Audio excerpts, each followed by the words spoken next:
Okay, so there's 3 common reactions to disruptive behavior. Ignore, avoid, react. Those are the 3 common things that people do. And these are like, think of them as strategies. The ignoring strategy says if I ignore it, it'll go away. Well, I can tell you right now, that strategy usually does not work. The avoidance strategy, okay? It's similar to the ignoring strategy, but it's like I'm going to avoid. I'm going to literally steer clear of you. I'm going to do everything I can so I don't even have to look at you. I'm even going to try to get on another shift so I don't have to work with you. Anything I can do to avoid it. And I see people in homes trying to avoid each other. Well, that doesn't work either. It's really hard to avoid. And then react, who knows what that could be really volatile. A reaction is just something that happens automatically. Well, anything that happens automatically is likely to be the wrong thing. So those are not really good. So even this strategy right here is hard to do by itself. How do you just ignore it and not react? So I often tell a story about a woman in my class who said, I'm a doormat or a landmine depending on how long you've been walking on me.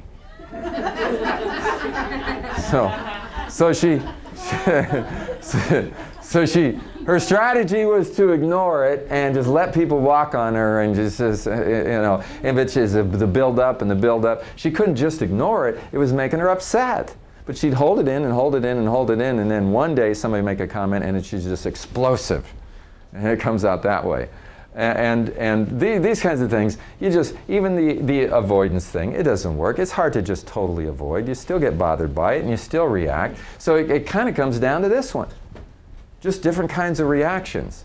And so I use this term, the trigger, is that understand when you're triggered and understand how you react when you're triggered. This is the key to really delving into this whole thing of conflict management.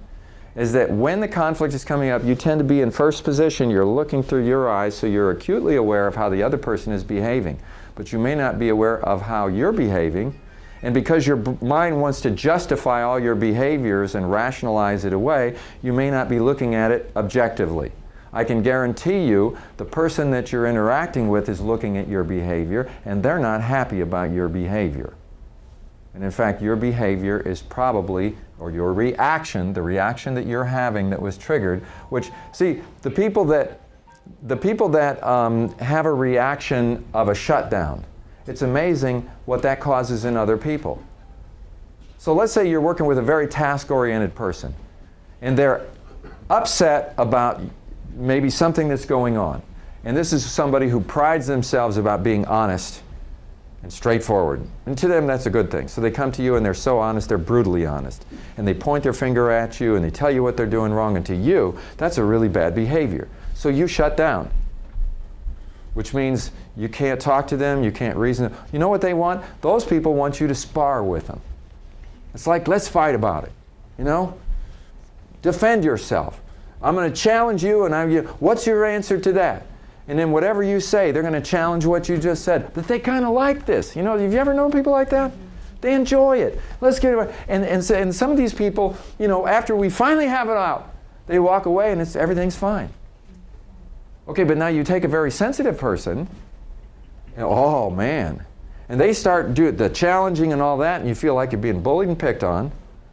And then you start getting an attitude because you're bullying me and you're picking on, you can't do that to me. And then if you shut down, to them, it's like you refuse to talk, you refuse to answer. I'm asking you a question, you don't even answer me, you walk away from me. Oh, that really makes them mad.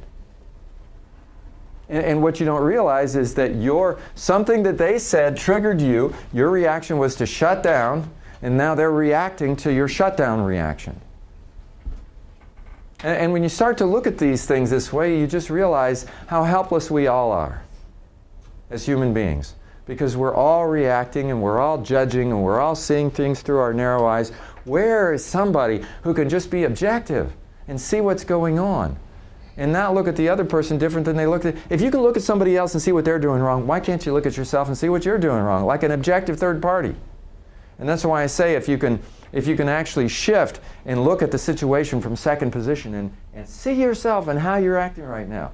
Or if you can shift to the ceiling like third position and kind of see what's going on in the room and see how the two of us are bouncing off each other. and then come to some point where you say, this is crazy.